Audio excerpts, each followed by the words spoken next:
How did that happen? Well, I think how? I want to really jump to that. Two women. One white, one black. That's the key. Now the ridiculous statement. Where you now stand. July 1775. This month, George Washington comes up from Virginia with a command of the Continental Army. 20,000 men. So-called ragtag. Farmers. They put some black guys in there so they can George Washington tells them,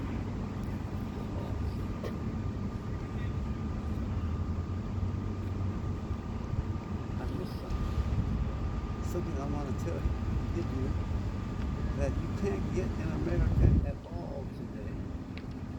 That's a little play on words. And what it is, a joint resolution of our Congress. Can we get one of those today?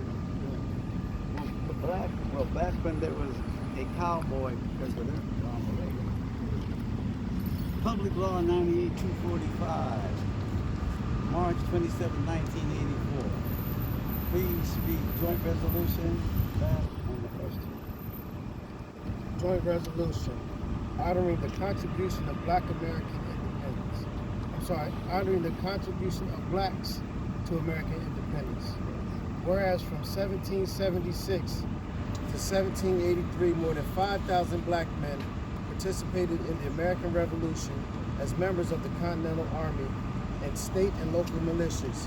And whereas black participated in every major battle in the Revolution, including Monmouth and Yorktown, and were encamped with Washington at Valley Forge. Wait a minute. Somebody said Washington didn't want blacks in the army. Why did he change his mind? Well, because he was getting his ass kicked. I don't know if I even knew it or not. But without the participation of black men, they would be no further to life. Now, so this book, don't buy it. It's in absolutely every library in the country, almost every bookstore. It's the #1 best-selling book. Called 1776. One page. I'm going to get a little bit up here again. That's on page 36. Okay. Like most Southerners, Washington did not want blacks in the army, and soon issued orders for anything. Why did he change his mind? Listen to this. This you won't believe it. I didn't write this. The #1 historian in America wrote it. Read it. This is from page 40. By the close of summer, with increasing losses. Let me interrupt for a moment. This is something I left out didn't look clear. I talked about the 20,000 men that came July 1775. The British only had 4,000 men at East County, out on Castle Island. George Washington shows up with 20,000 men, but tells the blacks to get lost. But he changes his mind. Why? Because by the close of summer, with increasing losses from disease and desertion, in absence of one sort of another, his army was in serious decline. Spirits suffered. The patriotic fervor that had sent thousands rushing into the out here in Cambridge. Okay, into the scene in late April and May was hardly evident any longer. It was not just that the army was shrinking, it was due to disappear entirely in a matter of months. What? Go ahead. The troops having signed on to serve only until the end of the year, the Connecticut enlistments would be even sooner. It had been common expectations that the rising of such an armed forces as gathered outside of Boston Over here. would cause the British to think again and reach an accommodation. A bluff. What? A The short great camp- George Washington took a bluff. The mightiest military in the world at that time. Go ahead. A short campaign had been anticipated by nearly everyone, including Washington, who had told his wife he would be home by the fall. What? The Revolutionary War lasted 8 years. He missed it by that much. Cat never intended to fight. Keep reading. There were still too few tents, still a shortage of blankets and clothing. No one had forgotten that winter was on the way. I don't trust you. Farmers and soldiers knew about the weather. Weather could be the great determinant between failure and success, the great test of one's staying power. In truth, the situation was worse than they realized. That's enough. Is the point made? Yep. He needed them. $20,000. We freed them. Any questions? Thank you, sir.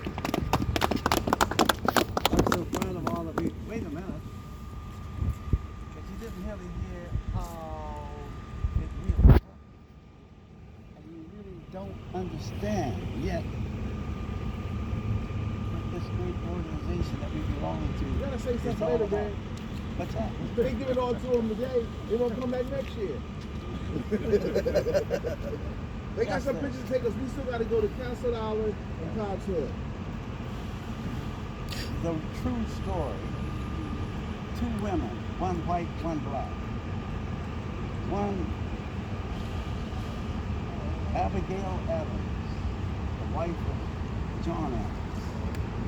And the other Mom Beth. The story of how it actually happened with Abigail Adams telling her husband John, who was then the governor of Massachusetts, about Abigail. You must know was a true abolitionist. She taught blacks how to read and write when it was against the law. And John Adams was one of the few so-called founding fathers that were not slave owners. He was against the law. Abigail said to John, when these 5,000 black men, mostly from the north, the greatest number from Massachusetts, came home, she talked to her husband, all in a book called 1776. No, not that book, no. John, she says, and this is the truth, I'm both disgusted and afraid. The wife of the governor, disgusted and afraid. Yes, these black men come home, giving us our freedom, yet they're legally enslaved. But some of my friends, the black people that you talk to, says that it's still well done. There's rivalry or revolt. This is in a book that we should read. John Adams took the very wording out of the Declaration of Independence. All men are created equal. Put that into the Constitution of Massachusetts. Mom Betts, that would be the greatest black woman I think who's really right there on that line. And said, went to the courts, sued for her freedom under that change, won the case. 1783, Massachusetts becomes the first state of the newly formed United States of America that legally abolished slavery. Now, how the story of the founding of this nation, the abolition of slavery, and the founding of African law, 459 is one and the same story. These black men now free, and no damn rights at all, no education, and hating each other. Don't forget, Africa was never invaded. Black gold. That's the term we use in the study of the slave trade. While Europe was industrializing, tribal wars are taking place in Africa, where we're capturing and selling each other black gold money to the colonies. How, now that you're free, how are you going to survive? The black church, Absalom Jones and Richard Allen, and the black fraternities, African laws. Absalom Jones and Richard Allen were members of this fraternity. Brethren, this story for all of us, if we are to still survive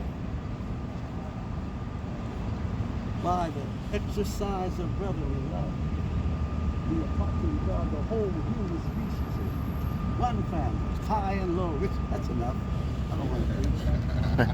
My brother here tells me I'm talking too much, and I have